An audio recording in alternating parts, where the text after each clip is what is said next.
The morning sun cast long shadows across the ancient stones of Windsor Castle, as hundreds of visitors gathered for one of Britain's most beloved traditions.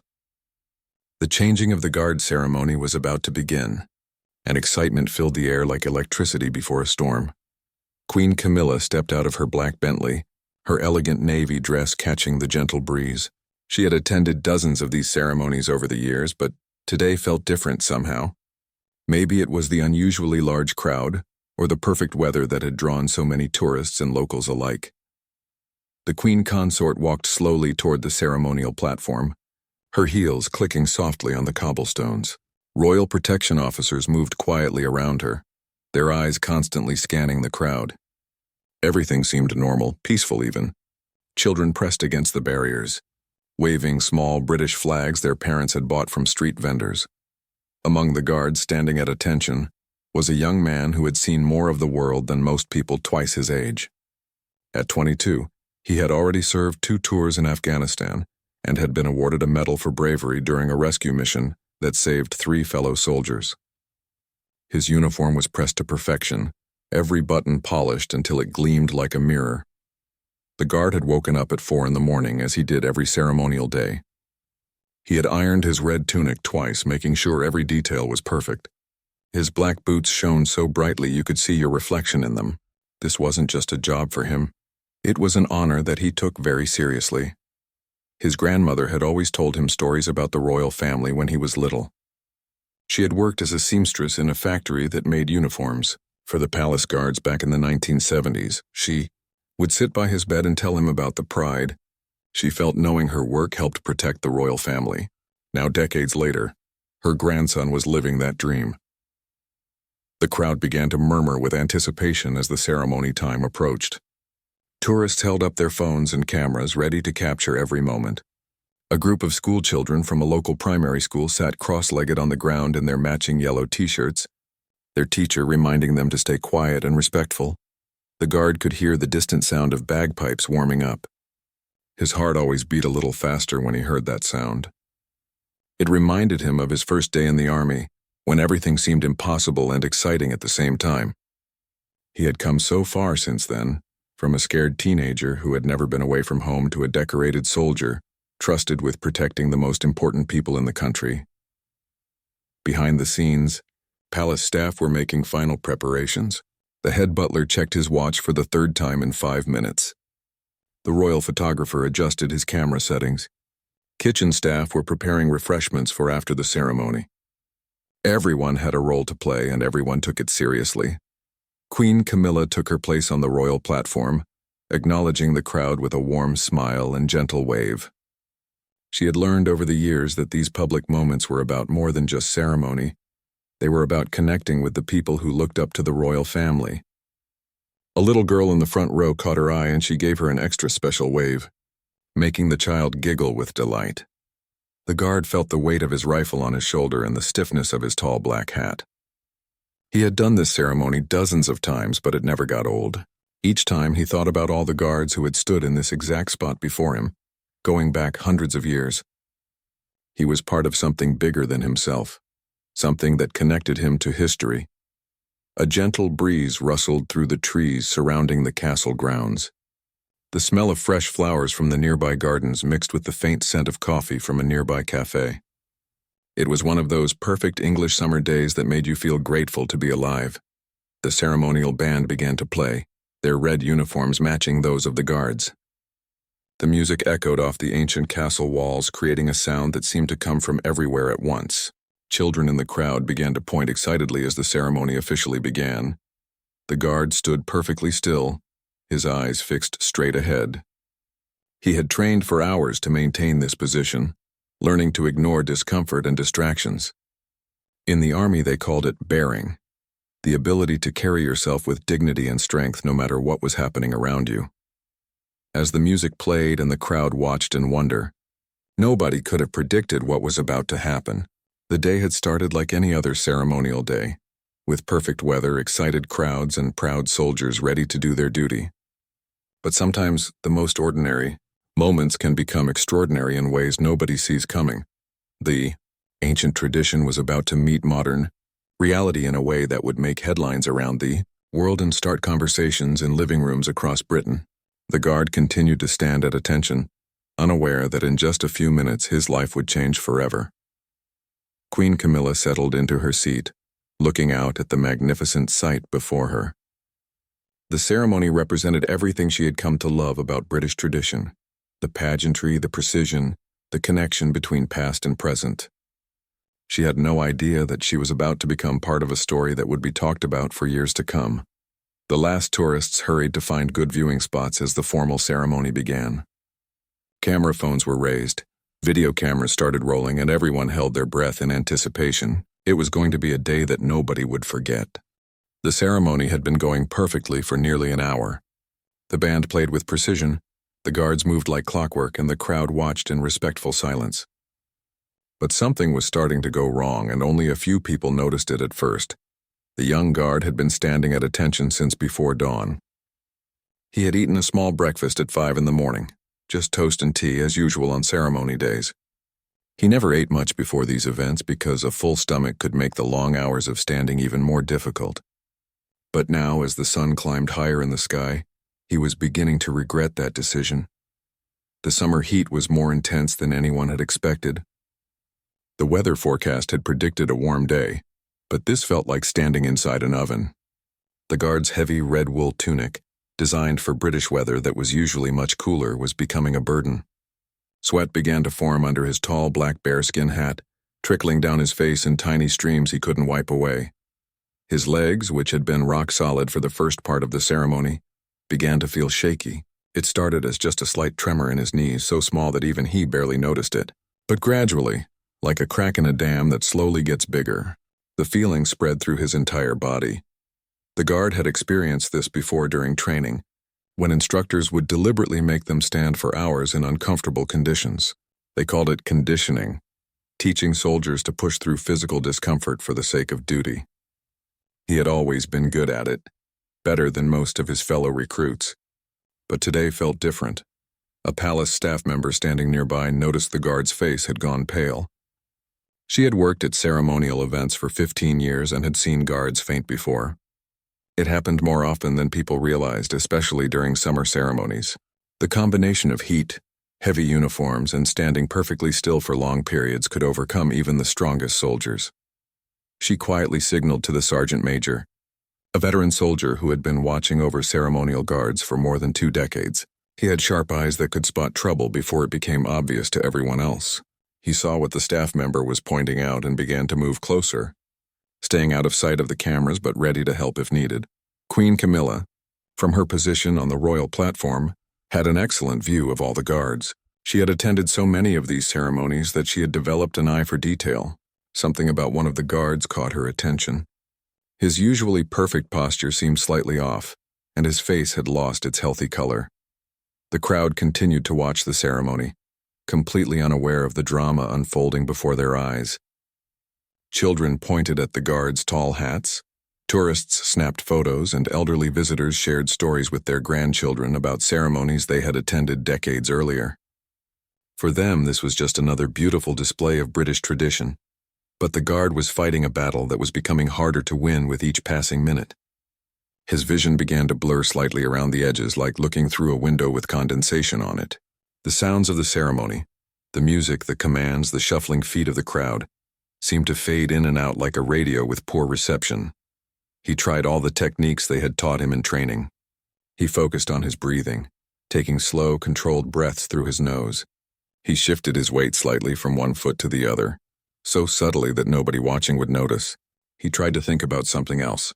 His family back home, his favorite football team, anything to distract from the growing discomfort. A bead of sweat rolled down from under his hat and into his eye, making it sting. He blinked quickly, hoping nobody would see. In the guard's world, even blinking at the wrong time could be seen as a failure to maintain proper bearing. Every small movement was noticed and judged. The sergeant major was now close enough to see exactly what was happening. He had witnessed this scenario dozens of times before. The guard was clearly struggling, but he was also clearly determined to fulfill his duty. It was admirable, but it was also dangerous. A fainting guard could hurt himself seriously, especially if he fell backward and hit his head on the stone ground. The palace medic, a former army nurse who always attended these ceremonies, was already moving into position. She carried a small bag with everything needed to help a guard who was overcome by heat or exhaustion: ice packs, smelling salts, electrolyte drinks. She had learned over the years to be prepared for anything. Queen Camilla watched with growing concern as the guard's condition became more obvious. His slight swaying was now visible even from her distance. She had always prided herself on caring about the welfare of everyone who worked to make these ceremonies possible. From the highest-ranking officers to the newest recruits, she believed they all deserved respect and consideration. The guard's training kicked in as he felt his knees beginning to buckle. He had been taught that if he absolutely had to fall, he should try to fall forward onto his knees rather than backward. Falling backward could be fatal if his head hit the stone ground, but he was determined not to fall at all. Around him, his fellow guards remained perfectly still, but several of them were aware of his struggle. They couldn't help him directly without breaking protocol, but they were ready to react if he collapsed. The bond between soldiers was strong, and nobody wanted to see a comrade hurt. The heat seemed to shimmer in waves off the castle stones. The ceremonial uniforms, so magnificent and proud-looking, were becoming instruments of torture under the relentless sun. What had started as a perfect day for a ceremony was turning into a test of human endurance. The guard's grandmother had always told him that real strength wasn't about never falling down. It was about getting back up when you did fall. But right now, he was determined to prove that he didn't need to fall at all. He was a decorated soldier, a veteran of real combat, and he wasn't going to be defeated by a ceremonial parade. As the minutes ticked by, the tension continued to build. The beautiful ceremony was becoming a drama that would soon capture the attention of everyone present, including the queen consort herself. Queen Camilla had seen enough. From her elevated position on the royal platform, she could clearly see that the young guard was in serious distress. His face had gone from pale to almost gray, and his slight swaying was becoming more pronounced with each passing minute. As someone who genuinely cared about the well-being of those who served the royal family, she knew she had to act. The queen consort had always prided herself on being different from the stereotype of distant royalty. Throughout her years in the public eye, she had developed a reputation for being genuinely warm and caring, especially when she sensed someone was in trouble. She remembered the time she had noticed a young page looking unwell during a state dinner, and had quietly arranged for him to sit down and get some water. There was also the occasion when she had seen an elderly veteran struggling with his walking stick at a memorial service and had personally helped him to a chair. These moments of human compassion had become part of who she was as a member of the royal family. Unlike some who maintained rigid formality at all times, Queen Camilla believed that showing genuine care for others was one of the most important aspects of her role. She had visited countless hospitals, comforted grieving families, and always made time to speak personally with staff members who worked behind the scenes to make royal events possible. Today felt like another, one of those moments when protocol should step aside for basic human decency. The young soldier in front of her was clearly struggling, and every maternal instinct she possessed was telling her to help him before something serious happened. Without consulting her security detail or waiting for palace staff to handle the situation through official channels, Queen Camilla made a decision that felt completely natural to her. She stepped forward from the royal platform, her movement decisive and purposeful. In her mind, this was simply what any caring person would do when they saw someone in distress. The movement caught everyone's attention immediately. Royal protocol was extremely specific about when and how members of the royal family should move during formal ceremonies. Every step, every gesture, every interaction was usually planned and rehearsed in advance. This spontaneous action was definitely not part of the program that had been approved by palace officials. The crowd began to murmur with curiosity and growing concern. Heads turned to follow her movement like flowers following the sun. Suddenly, hundreds of camera phones that had been casually recording the ceremony were pointing directly at her. Social media users who had been sharing routine photos of the colorful pageantry suddenly realized they might be witnessing something unprecedented. Children in the crowd stopped their quiet chatter and looked up at their parents with questioning eyes. Elderly visitors who had attended similar ceremonies for decades sensed that something unusual was happening. Tour guides found themselves at a loss for words, having no prepared explanation for what they were seeing. Palace security officers felt their training kick in immediately. Any unplanned movement by a member of the royal family triggered automatic responses that had been drilled into them through years of preparation. They began moving into protective positions while trying to understand what was happening and whether there was any threat to assess. The sergeant major, who had been discreetly positioning himself to help the struggling guard, now found himself dealing with an entirely new and much more complex situation. His years of experience managing ceremonial events had never prepared him for a scenario where a member of the royal family spontaneously approached a guard during an active ceremony. Queen. Camilla walked with purpose toward the guard, her heels clicking rhythmically on the ancient stone ground. Each step seemed to echo in the growing silence around her. She had made similar spontaneous gestures before during public events, always driven by genuine concern for others rather than any desire for attention or publicity. There was the memorable occasion when she had stopped during a walkabout to help an elderly woman who had dropped her purse, personally helping to collect the scattered contents while her security detail looked on nervously. Another time during a formal reception, she had noticed that one of the catering staff looked unwell and had quietly arranged for someone to check on them and offer assistance. These actions had earned her a reputation as someone who genuinely cared about people, regardless of their position or status. Palace staff often spoke privately about her kindness and her ability to remember personal details about people she had met, even briefly. Kitchen workers, gardeners, and cleaning staff all had stories about moments when Queen Camilla had taken time to ask about their families or express appreciation for their work. The guard, despite his physical distress and growing dizziness, immediately recognized that Queen Camilla was approaching him. Through his blurred vision and the fog of heat exhaustion, he could see her distinctive figure moving purposefully in his direction. His military training kicked in automatically, overriding his physical discomfort. When a member of the royal family approaches, proper protocol must be followed, regardless of circumstances. He tried to straighten his posture even more, fighting against the weakness in his legs and the spinning sensation in his head. Years of military discipline had taught him that appearance and bearing were crucial, especially in formal situations like this. No matter how he felt physically, he had a responsibility to represent his regiment, his service, and his country with dignity. As Queen Camilla came closer, she could see even more clearly just how much the young soldier was suffering. His red ceremonial tunic was visibly damp with sweat despite the relatively cool morning air. His breathing appeared labored, and she could see that his hands were trembling slightly as he gripped his ceremonial rifle. Her maternal instincts, honed through years of raising children and stepchildren, told her that immediate action was needed.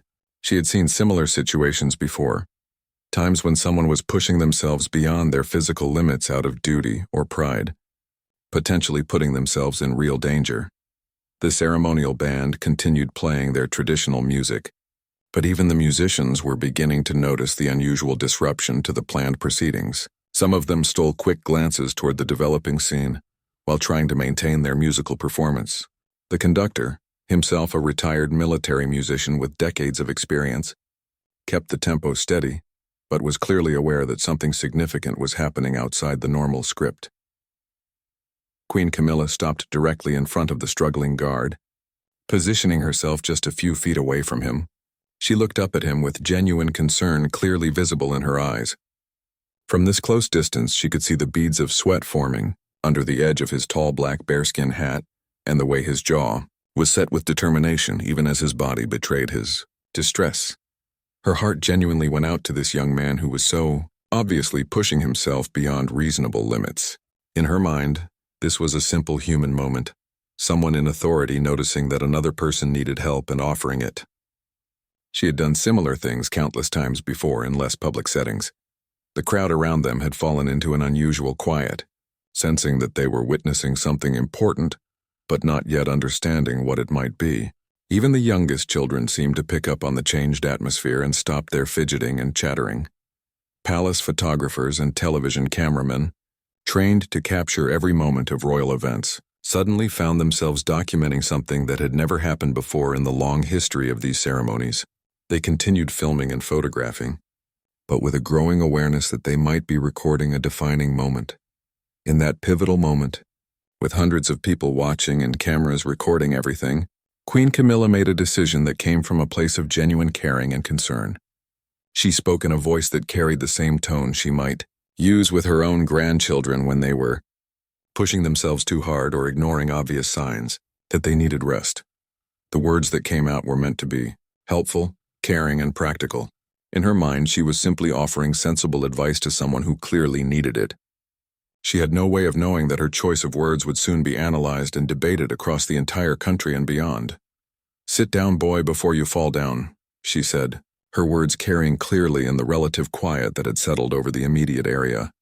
The words seemed to hang in the air like the last note of a song, reverberating in the sudden silence that followed. The crowd, which had been buzzing with curious whispers, fell completely silent. Even the ceremonial band seemed to play more quietly, as if sensing that something monumentally important had just occurred. The guard heard every single word with crystal clarity, despite his physical condition. The term boy cut through his dizziness and discomfort like a sharp blade, bringing his mind into sudden, intense focus. Here he stood, a decorated combat veteran who had risked his life in foreign lands, being addressed like a child by someone who had never faced enemy fire or carried a wounded comrade to safety. The implications of that single word would soon ripple outward, in ways that nobody present could have predicted, transforming a routine ceremonial day into a moment that would be remembered and discussed for years to come. For a moment that stretched like an eternity, the young guard stood perfectly still, his body frozen but his mind racing at lightning speed. Despite the oppressive heat, despite the physical discomfort that had been overwhelming him just moments before, despite the dizziness that had threatened to bring him to his knees, his mind became crystal clear with a clarity he had rarely experienced. The word boy echoed in his head like a gunshot in a quiet valley, reverberating through every corner of his consciousness. With that single word came a flood of memories, emotions, and experiences that suddenly gave him strength he didn't know he still possessed. It was as if someone had thrown a switch, transforming him from a struggling soldier fighting heat exhaustion into a man with a mission that was far more important than his own physical comfort. His mind flashed back to his first deployment to Afghanistan when he was barely 19 years old. He could still remember the metallic taste of fear in his mouth as their convoy prepared to leave the safety of the base and venture into territory where death could come from anywhere at any moment. He remembered the weight of responsibility. He felt knowing that other soldiers were depending on him to do his job correctly, that any mistake could cost lives. He thought about that terrible night when mortar shells had rained down on their forward operating base, and he had made 3 separate trips through enemy fire to drag wounded soldiers to safety. Each trip had seemed impossible, with bullets whistling past his head and explosions lighting up the darkness around him, but he had done it anyway, because that's what soldiers do. They take care of each other no matter the cost. The guard remembered the medal ceremony where a 3-star general had pinned a decoration for valor on his uniform. His mother had been there that day, crying tears of pride and relief that her son had not only survived but had proven himself to be a hero. His father, himself a veteran of the Falklands War, had stood straighter than he had in years, his chest swelling with a pride that words could never express. Most powerfully of all, he remembered his grandmother on her deathbed just 6 months earlier. She had been the one who first told him stories about the royal family when he was just a little boy. With her last breaths, she had held his hand and whispered, "You make us all so proud, my brave soldier boy. You represent all of us out there." But when she had called him boy, it had been with love, with tenderness, with the deep affection of someone who had watched him grow from childhood into a man of honor. All of these memories flashed through his mind in the space of a heartbeat. He thought about every soldier who had ever worn this uniform before him, stretching back through centuries of British military history. Men who had stood on the fields of Waterloo, who had charged through the trenches of the Somme, who had stormed the beaches of Normandy, who had fought in the jungles of Burma and the mountains of Afghanistan. He thought about his friends who hadn't made it home from overseas deployments. Good men and women who had given everything for their country and would never again have the chance to stand in a place of honor like this. Their families still grieved. Their loss still flew flags outside their homes, still spoke their names with pride and sorrow. The physical discomfort that had been overwhelming him just moments before was still there. The oppressive heat, the weight of the heavy ceremonial uniform, the shakiness in his legs that had threatened to bring him down. But something much more powerful was flowing through him now, something that made those physical challenges seem insignificant in comparison. It was the same inner strength that had carried him through the grueling months of basic training, when drill sergeants had screamed in his face and pushed him beyond what he thought were his limits. It was the same determination that had helped him survive in combat zones where every day brought new dangers and new tests of courage. It was the same pride that had made him volunteer for this ceremonial duty, knowing it was an honor to represent his regiment and his country. Slowly, with deliberate precision, the guard began to straighten his posture even more than the rigid attention position he had been maintaining. His shoulders pulled back until they formed a perfectly straight line. His spine stiffened until it was as straight as the ceremonial sword he carried. His chin lifted slightly, not in defiance, but in dignity, showing the quiet confidence of someone who knew exactly who he was and what he represented. The swaying that had been threatening to bring him down just minutes earlier stopped completely as he found reserves of strength that seemed to come from somewhere deep within his soul.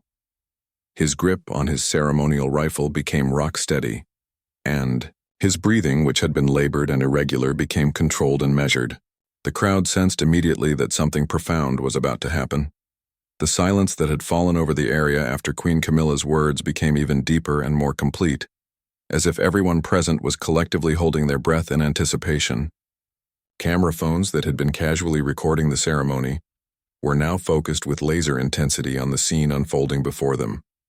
Tourist families who had come simply to see a bit of traditional British pageantry suddenly found themselves witnessing what felt like a moment of historical significance. Children who had been restless and chattering just moments before now stood perfectly still, somehow sensing the gravity of what was happening, even if they couldn't understand it fully.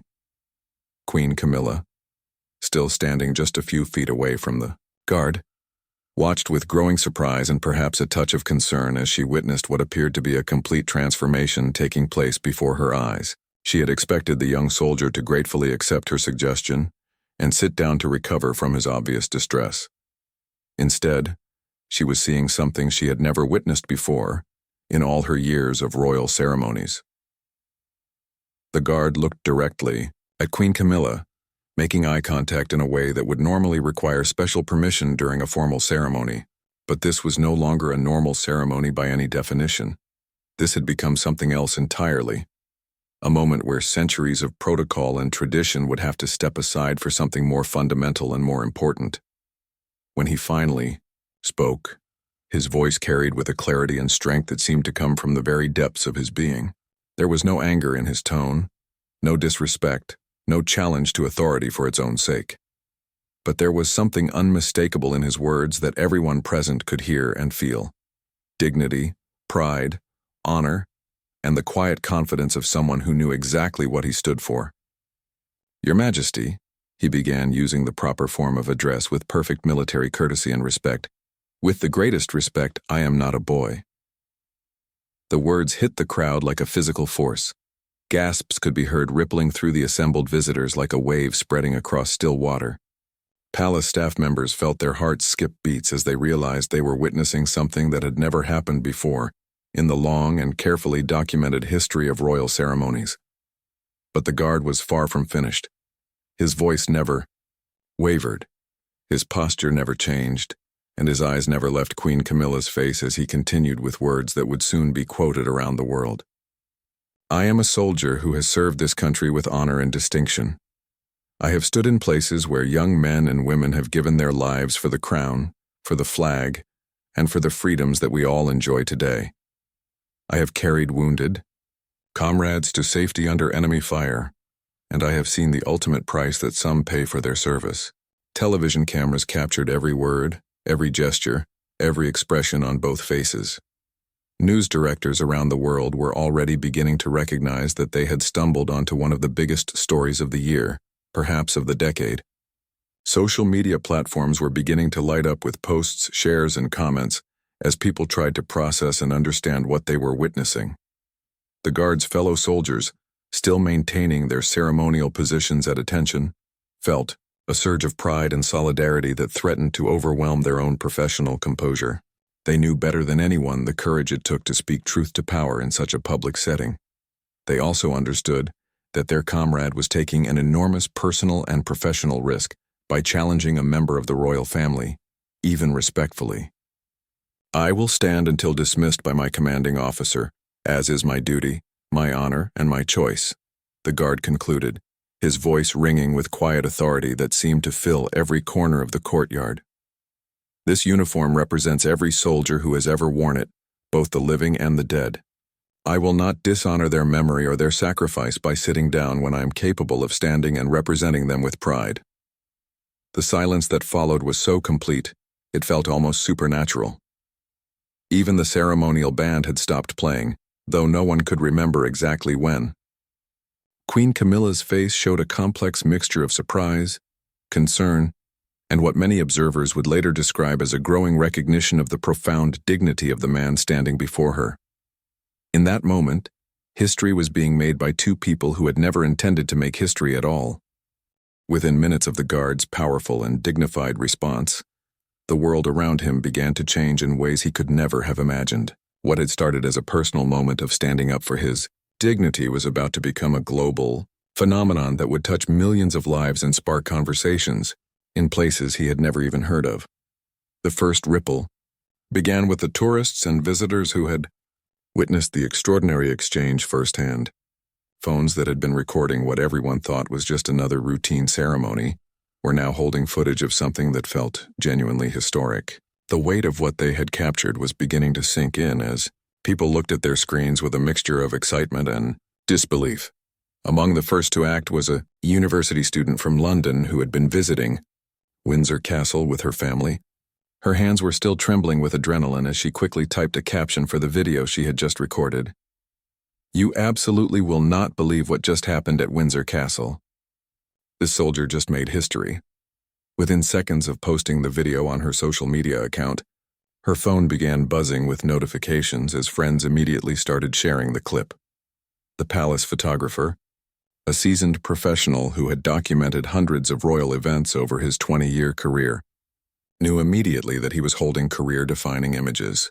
The photographs he had captured showed every emotion on both faces, Queen Camilla's initial concern transforming into surprise and growing respect, and the guard's incredible transformation from a struggling soldier into a dignified defender of his honor, and that of every person who had ever worn a military uniform. Television news directors across Britain and around the world were scrambling to understand what they had just broadcast live to millions of viewers. What had started as routine ceremonial coverage, the kind of footage that usually served as pleasant background programming, had suddenly become breaking news of international significance. Emergency meetings were being called in newsrooms as editors and producers tried to decide how to handle this unprecedented story. The first social media posts were shared dozens of times within the first 5 minutes after they appeared online. Then the sharing accelerated, hundreds of shares, then thousands, then tens of thousands. The video clips, captured from multiple angles by different phones and cameras, began appearing simultaneously on every major social media platform around the world. Each post sparked its own intense conversation as people tried to make sense of what they had witnessed and what it meant. Retired Army colonel who had been watching the ceremony live on television at his home in Yorkshire was among the first to call a radio station. His voice was shaking with emotion as he spoke to the host. "I've served this country for 30 years, through 2 wars and countless peacekeeping missions, and I've never been more proud of a young soldier than I am right now." That young man, and I emphasize the word man, not boy, just showed the entire world what real dignity and courage look like. But the reactions weren't uniformly positive. A prominent royal commentator, known for her fierce defense of traditional protocol, posted on social media within minutes of the incident. "This is a shocking and unprecedented display of disrespect toward Her Majesty. This soldier has clearly forgotten his place in the proper order of things and should face immediate disciplinary consequences for his behavior."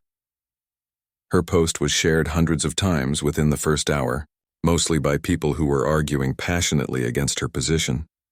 The guard's own family, who had been watching the ceremony on television from their modest home, hundreds of miles away in northern England, sat in stunned silence as they processed what they had just witnessed. His mother, a woman who had spent sleepless nights worrying about her son during his combat deployments, sat with her hand pressed over her mouth. She was torn between overwhelming pride in her son's courage and dignity, and genuine fear about what this moment of standing up for himself might mean for his military career and his future.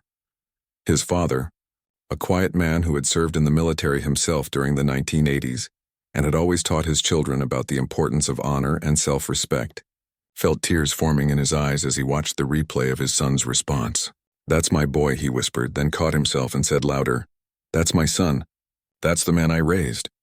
Veterans organizations across the country began issuing statements before the ceremony had even officially ended. The Royal British Legion, the largest and most respected veterans organization in Britain, posted an immediate response on their website. "We stand firmly behind any soldier who represents our shared values with dignity, honor, and respect. This young man has demonstrated the very best qualities of military service and has spoken for every veteran who has ever felt undervalued or disrespected." International news agencies picked up the story with remarkable speed. Within the first hour, major news organizations in the United States, Canada, Australia, France, Germany, and dozens of other countries were preparing detailed reports about the incident. What had happened at a traditional British ceremony was suddenly becoming global news that transcended national boundaries. The video clips were being translated into multiple languages as the story spread across the internet like wildfire. People in countries around the world who had never heard of the changing of the guard ceremony, who knew little about British royal traditions, were suddenly discussing military protocol, royal hierarchy, and the universal human need for dignity and respect. A popular military blogger, himself a veteran of 3 overseas deployments, who had built a large following by writing about veteran issues, published a post within 2 hours that was shared thousands of times. "This is what it truly means to wear the uniform with pride and honor. Respect is not something that can be demanded or commanded. It must be earned through understanding and mutual recognition of human dignity. This soldier has just reminded everyone of that fundamental truth." The controversy was growing rapidly alongside the support. Royal supporters argued passionately that Queen Camilla had been showing genuine concern for the Guard's physical welfare, and that her choice of words, while perhaps unfortunate, had come from a place of caring and compassion. They pointed to her long history of supporting military families, visiting wounded soldiers in hospitals, and championing causes related to veteran welfare. The palace press office, completely unprepared for this type of crisis, was being flooded with calls from journalists around the world. They had no prepared statements because nothing remotely like this had ever happened before in the carefully managed world of royal ceremonies. Emergency meetings were being called as senior palace officials tried to understand what had happened and figure out how to respond appropriately. Military officials were facing their own unprecedented crisis. The Guard had spoken respectfully and maintained proper military bearing throughout the exchange, but he had still directly challenged a member of the royal family during a formal ceremony broadcast to millions of people. Some senior officers were quietly arguing that disciplinary action was necessary to maintain proper order and respect for royal authority. Others insisted that the Guard had done nothing wrong and had actually upheld the highest traditions and values of military service. Social media analytics showed that videos of the incident were being shared at an exponential rate, thousands of times per hour, and accelerating rapidly. Hashtags like "Respect Our Soldiers," "Dignity Matters," "Stand Tall," and "Military Pride" began trending globally within hours. The story was taking on a life of its own, growing far beyond what anyone could have predicted or controlled. News channels around the world began bringing in experts to analyze and discuss what had happened. Military historians, royal commentators, social media specialists, and cultural commentators found themselves trying to explain the significance of a 30-second exchange that had somehow captured the attention and imagination of millions of people around the globe. A group of military wives, inspired by what they had witnessed, started an online petition supporting the Guard within hours of the incident. "Our husbands, sons, and daughters served this country with pride, honor, and sacrifice," they wrote in their petition statement. "They deserve to be treated with the respect and dignity they have earned through their service. their sacrifice, and their commitment to protecting the freedoms we all enjoy. By evening of that same day, the Guard had become one of the most famous soldiers in Britain, though he had never sought fame, attention, or recognition. He had simply stood up for his dignity and the dignity of every person who had ever worn his uniform. The consequences of that moment of courage were still unfolding in ways that nobody could predict or control, touching lives and starting conversations around the world. By the next morning, the story had completely dominated the media landscape across Britain and far beyond its borders. Every major newspaper in the country featured the incident on their front page, though each publication told the story through their own unique lens, creating a fascinating study in how the same event could be interpreted in dramatically different ways depending on perspective and political viewpoint. Soldiers' courage stuns nation, proclaimed the headline of the Daily Telegraph, accompanied by a powerful photograph that captured the exact moment the Guard straightened his posture and looked directly at Queen Camilla. The image showed his transformation from a struggling soldier to a man standing with quiet dignity and unshakable resolve. The Guardian took a different approach with their headline, "Royal Protocol Shattered by Guards Dignified. Stand for Respect." Their coverage focused on the broader implications for class relations and the evolving relationship between traditional authority and individual dignity in modern Britain. But not all coverage was supportive. The Daily Mail chose the angle. Guard breaks centuries of protocol in shocking royal confrontation, with their story emphasizing the unprecedented nature of directly challenging a member of the royal family during a formal ceremony. The tabloid newspapers were having a field day with the story. The Sun's headline screamed, "Boy, oh boy! Palace Guard's stunning reply to Queen Camilla rocks the nation." Their coverage included interviews with royal experts, military analysts, and even celebrity opinions about what had happened. Television morning shows across the country were dedicating entire segments to analyzing every aspect of the incident from multiple angles. The BBC's flagship breakfast program brought together a panel that included a military historian, a former palace guard, a royal commentator, and a social psychologist to discuss what had happened and what it meant for British society. The debate on ITV's Good Morning Britain became particularly heated when they interviewed a former palace guard who had served for 20 years during the 1990s and early 2000s. "In my time serving at these ceremonies, we would never have dreamed of speaking to a member of the royal family in such a direct manner," the veteran guard said, his voice carrying obvious disapproval.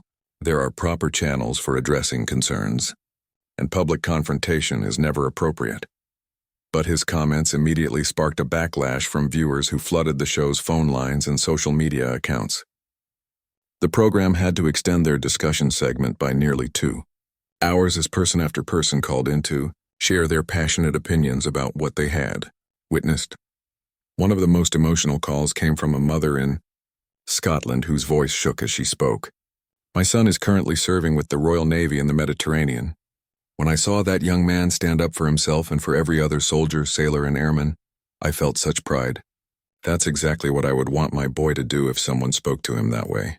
These young people risk their lives for our country. The least we can do is treat them with basic respect." Radio talk shows across the country were experiencing similar responses. The most popular morning radio program in London opened its phone lines for listener comments and was immediately overwhelmed with calls.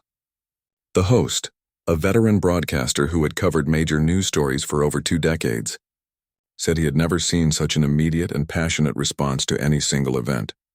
Callers ranged from fully supportive to completely critical, with many falling somewhere in between. An elderly woman from Birmingham called to say, "That young soldier showed more dignity and grace in 30 seconds than I've seen from many politicians in 30 years. He didn't raise his voice, he didn't show disrespect. He simply stood up for what was right." But another caller, a retired civil servant, argued the opposite viewpoint. "The royal family deserves our respect and deference regardless of the circumstances. Queen Camilla was genuinely trying to help that young man, and he threw her kindness back in her face." It's a sad day when military discipline has deteriorated to this point. Social media platforms were struggling to keep up with the unprecedented volume of posts, comments, shares, and debates about the incident. The original videos had been viewed millions of times and new content was being created constantly. Memes, opinion pieces, video responses, reaction videos, and debate threads were multiplying exponentially by the hour. One particularly powerful video response came from a group of military veterans from different conflicts and different branches of service. They had gathered at a local veterans hall and recorded themselves in their old uniforms, standing at attention while one of them read a carefully prepared statement. "We stand in solidarity with our brother in arms. Respect is not something that flows in only one direction based on rank or title. It's about recognizing the humanity, dignity, and sacrifice in every person who has chosen to serve their country." Celebrity opinions began flooding social media platforms as well, with famous actors, musicians, athletes, and television personalities weighing in on what had happened. A well-known actress posted on her social media account, "Watching that young soldier stand up for himself and speak his truth with such dignity and respect gave me actual chills. That's what real strength and character look like." A popular comedian took a different perspective, posting, "I'm confused.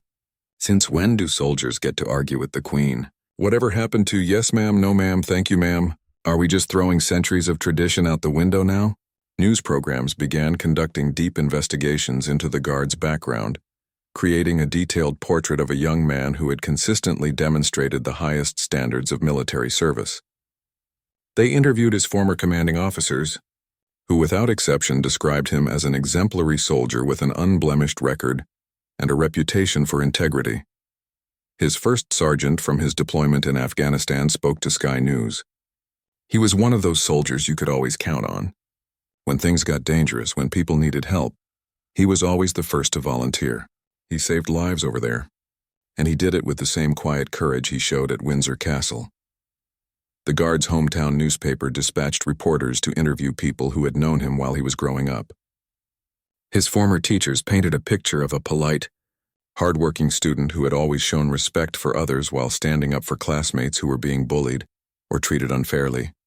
His next-door neighbor, an elderly woman who had known him since he was a child, told reporters, "He's always been the kind of young man who helps others without being asked. He shovels my driveway every winter, carries my groceries when I need help, and always has time to chat about how his family is doing. But he's also someone who has never backed down when he sees something that isn't right." Meanwhile, royal commentators were deeply divided in their analysis of Queen Camilla's role in the incident. Some rushed to her defense, pointing out her extensive history of supporting military causes and her genuine reputation for caring about the welfare of service members and their families. Queen Camilla has visited more military hospitals, attended more veteran events, and shown more personal concern for service members than almost any other member of the royal family in recent memory, argued one prominent royal expert. Her choice of words was unfortunate, but her intentions were clearly good. She was genuinely worried about that young man's welfare. However, other royal commentators were more critical of her actions. A former palace insider who had worked for the royal household for over a decade told the BBC, "Members of the royal family receive extensive and ongoing training on how to interact appropriately with military personnel.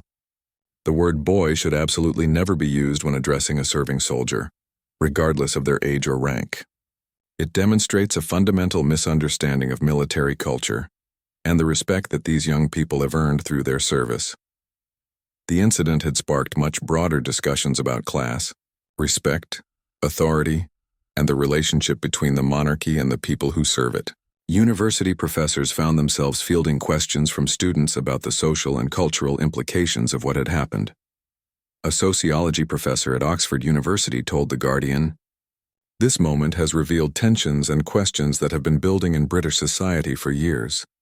It's not really about one guard or one member of the royal family. It's about how we treat each other, how respect flows between different levels of society, and whether traditional hierarchies still make sense in the modern world." The story had truly become a national conversation that reached far beyond its original participants, touching on fundamental questions about dignity, respect, and what it means to serve your country in the 21st century. Inside the historic walls of Buckingham Palace, a series of urgent and unprecedented meetings had been taking place since the very moment the incident occurred at Windsor Castle. Senior palace officials, royal protection officers, communications specialists, and crisis management experts found themselves dealing with a situation Unlike anything they had encountered in decades of managing royal public relations, the carefully orchestrated world of royal ceremonies and public appearances had been completely upended by 30 seconds of unscripted human reality. The palace's main conference room, normally used for planning state visits and ceremonial events, had been transformed into a crisis management center. Laptops displayed real-time social media monitoring, television screens showed news coverage from around the world, and phones rang constantly with calls from journalists, government officials, and concerned members of parliament. Queen Camilla sat in her private study, still wearing the elegant navy dress she had chosen so carefully for what was supposed to be a routine ceremonial appearance. But she looked far less composed than she had that morning when she had left for Windsor Castle, with nothing more on her mind than representing the royal family with dignity at another traditional ceremony. She had spent hours watching the news coverage with a mixture of dismay, confusion, and growing understanding of how her words had been received by people around the world. The woman who had always prided herself on being approachable and caring was struggling to understand how her genuine concern for a young soldier's welfare had created such a massive controversy. "I was genuinely worried about him," she explained to her closest advisors, her voice carrying the frustration of someone who felt deeply misunderstood, despite having the best intentions. Anyone looking at that young man could see he was in distress. He looked like he was about to collapse right there in front of hundreds of people.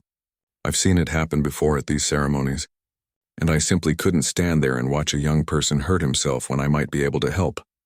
Her private secretary, an experienced woman who had worked for various members of the royal family for over 15 years, was doing her best to help Queen Camilla understand the broader implications of what had happened. "Ma'am, I want you to know that absolutely everyone understands your concern for his welfare was genuine. Anyone who knows you personally knows that caring for others, especially those who serve the crown, is one of your defining characteristics. The issue isn't your intention to help. It's specifically the word boy and how that particular term is perceived in military culture." She went on to explain something that palace protocol training had apparently not covered thoroughly enough. In military culture, especially among decorated combat veterans, being called boy is seen as deeply disrespectful and demeaning. It implies that their service, their sacrifices, and their maturity as adults who have faced life-and-death situations don't matter. For a soldier who has served in combat zones and earned medals for bravery, being addressed as a child is particularly painful. The Queen Consort's communications team was working around the clock in an adjoining office, trying to craft a response that would address the controversy without making it worse. They had drafted at least a dozen different statements, each one attempting to strike the impossible balance between explaining Queen Camilla's good intentions and acknowledging the guard's legitimate concerns about respectful treatment. "If we issue a full apology, it suggests that Her Majesty did something deliberately wrong, which she absolutely didn't," argued the head of communications, a veteran of royal crisis management who had handled everything from minor protocol breaches to major scandals. "But if we don't acknowledge the soldier's perspective and the pain that word caused him, we look completely out of touch and uncaring about the people who serve the crown." Another advisor added to the complexity of their situation. "We also have to consider the international implications. This story is being covered everywhere from America to Australia to Canada. The way we handle this will affect how the royal family is perceived around the world, especially in countries where respect for military service is a major cultural value." Meanwhile, royal historians and protocol experts were providing background information that only made the situation more complex and difficult to navigate. They explained that Queen Camilla had actually done more to personally support military families and veterans than many previous members of the royal family had in their entire careers. Her Majesty has an exceptional record of genuine care for service members, explained the palace historian to the crisis management team. She visits military hospitals regularly, often staying much longer than scheduled because she gets engaged in conversations with patients about their families and their recovery. She remembers names and personal details from previous visits. She has personally written letters to families who have lost loved ones in service. This incident really doesn't reflect her true character or her actual relationship with the military community. The historian continued with specific examples. Just last month, She spent an entire afternoon at a rehabilitation center for wounded veterans, sitting with each patient individually and listening to their stories. She's championed multiple charitable causes related to military families. She's attended more memorial services and remembrance events than almost any other member of the royal family, but they also had to acknowledge a harsh reality about modern public relations and social media. Good intentions and historical context don't always matter when a story takes on a life of its own in the digital age. The challenge we're facing, admitted one advisor, is that decades of good work can be overshadowed by a single moment that gets interpreted negatively, regardless of the actual intentions behind it. The king himself was receiving regular briefings on the developing situation and was following the story closely through both official channels and personal monitoring of news coverage. As someone who had served in the Royal Navy and understood military culture intimately, he recognized the seriousness of what had happened and the potential long-term implications for the monarchy's relationship with the armed forces. This isn't just about one incident or one soldier, he told his senior advisors during a private briefing. How we handle this situation will send a message to every person currently serving in our military about whether the royal family truly understands and respects their sacrifice. We cannot afford to get this wrong. Security assessments were being conducted simultaneously to determine whether the incident posed any potential threat to the safety of royal family members. While the guard had been completely respectful and non-threatening throughout the exchange, the security team had to consider whether his public challenge to royal authority might encourage others to approach members of the royal family in potentially dangerous ways. The soldier himself posed no threat whatsoever, reported the head of royal protection. His behavior was entirely professional and respectful throughout. However, we need to consider whether this incident might inspire copycat situations where others might feel empowered to confront royal family members, potentially in less respectful or more dangerous ways. The military establishment was dealing with its own internal crisis and complex decision-making process. Senior officers were reviewing not just the guard's service record, but also the broader implications of how they responded to his actions. The young soldier's file painted a picture of exactly the kind of service member the military wanted representing them at royal ceremonies. The file contained multiple commendations for bravery, including a detailed account of the night he had made 3 separate trips through enemy fire to drag wounded soldiers to safety during a Taliban attack on their forward operating base. His commanding officers had consistently rated him as one of their most reliable and professional soldiers. His current regiment's commanding officer found himself facing an almost impossible decision about how to proceed. Everything we've taught him, everything we've drilled into these young people about courage, integrity, and standing up for what's right, he demonstrated perfectly in that moment, the colonel confided to his second-in-command during a private meeting. Military discipline is important, but so is the kind of moral courage he showed. How can we punish someone for embodying the very values we claim to represent? Pressure was mounting from multiple directions within the military hierarchy. Some senior officials, particularly those focused on maintaining traditional discipline and respect for royal authority, were quietly arguing that some form of disciplinary action was necessary to prevent future incidents and maintain proper military order. But others, especially those with recent combat experience, were arguing passionately that the guard had done nothing wrong and had actually upheld the highest traditions of military service. He stood up for his dignity and the dignity of every soldier who has ever worn that uniform, argued one brigadier who had commanded troops in Afghanistan. If we punish him for that, what message does that send to every young person considering military service? Veterans organizations were making their positions very clear through both public statements and private communications with military and palace leadership. 3 weeks after the incident that had captured the attention of the entire world, a small but historically significant meeting took place in a quiet room at Wellington Barracks in London. The location had been chosen with great care and symbolic meaning. It was military territory, representing the Guard's world and values, but it was also where ceremonial guards prepared for their duties at royal events, making it a place where both military tradition and royal service intersected. The room itself was modest and understated, with simple wooden furniture and photographs of military ceremonies lining the walls. There were no television cameras, no journalists, No protocol officers beyond those absolutely necessary for security and propriety. Queen Camilla had specifically requested that this meeting be as informal and private as possible while still maintaining the appropriate respect for military procedures and royal dignity. Queen Camilla arrived at the barracks without any of the usual fanfare that typically accompanied her public appearances. No red carpets, no receiving lines, no crowds of well-wishers or photographers. She traveled in a simple car with minimal security detail, having insisted that this meeting should feel as normal and human as possible given the circumstances. The young guard, now known to millions of people around the world, though most still didn't know his actual name, stood at perfect military attention as she entered the room. He had spent the past 3 weeks dealing with a level of public attention and scrutiny that he had never wanted, never expected, and never been trained to handle.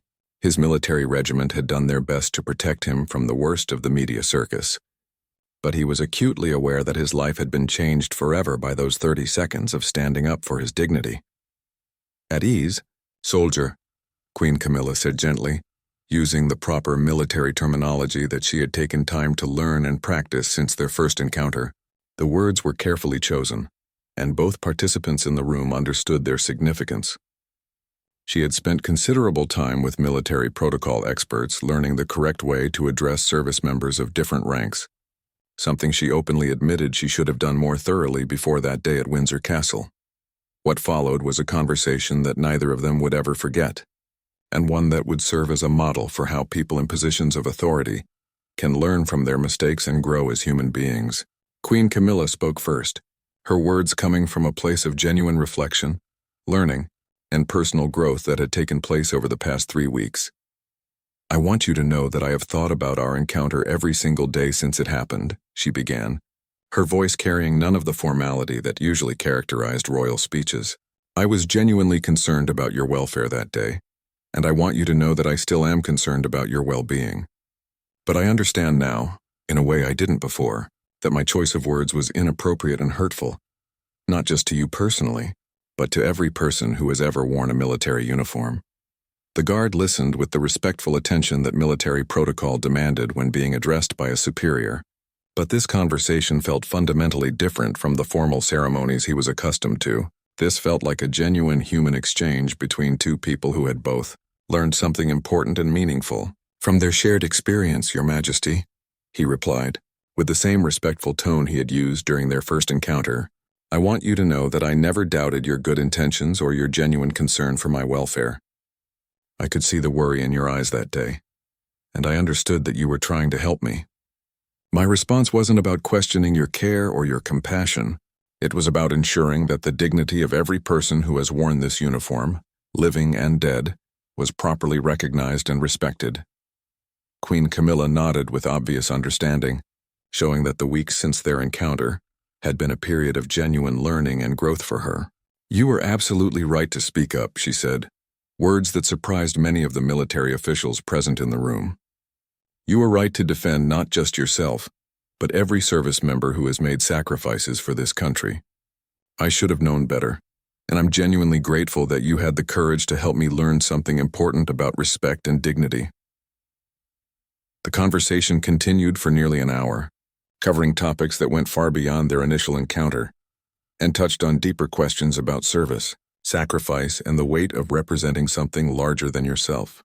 Queen Camilla shared personal stories of veterans she had met over the years, families she had comforted after losing loved ones in service, and wounded soldiers whose courage had inspired her own commitment to supporting military causes. The guard, in turn, spoke about his experiences serving overseas, about friends he had lost in combat, and about what military service meant to him and his family. He talked about his grandmother, who had first told him stories about the royal family and who had passed away just months before this incident. He explained how her pride in his service had shaped his understanding of what it meant to wear the uniform with honor. "I want to make absolutely sure that something like this never happens again," Queen Camilla said as their conversation moved toward its conclusion. "Not just the specific words I used, but the broader issue of ensuring that every single interaction between members of the royal family and service members reflects the deep respect, gratitude, and understanding that we feel for your sacrifice and service."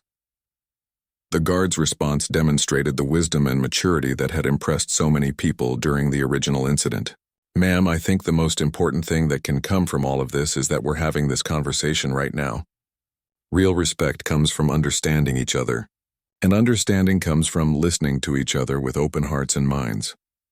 Following their private meeting, a carefully crafted joint statement was prepared and released simultaneously through both palace and military communication channels. The statement had been written and rewritten multiple times to ensure it honored both parties while addressing the broader issues that the incident had raised for British society. Queen Camilla and the service member involved in the recent incident at Windsor Castle have met privately to discuss the events of that day and their broader implications, the statement read. Both parties expressed mutual respect and understanding. Her Majesty acknowledged that her choice of words was inappropriate and reaffirmed her deep appreciation for the service and sacrifice of all military personnel. The service member expressed his continued loyalty to the Crown and his appreciation for Her Majesty's genuine concern for his welfare. Both agreed that the incident has provided valuable lessons about the importance of mutual respect and understanding between all members of society.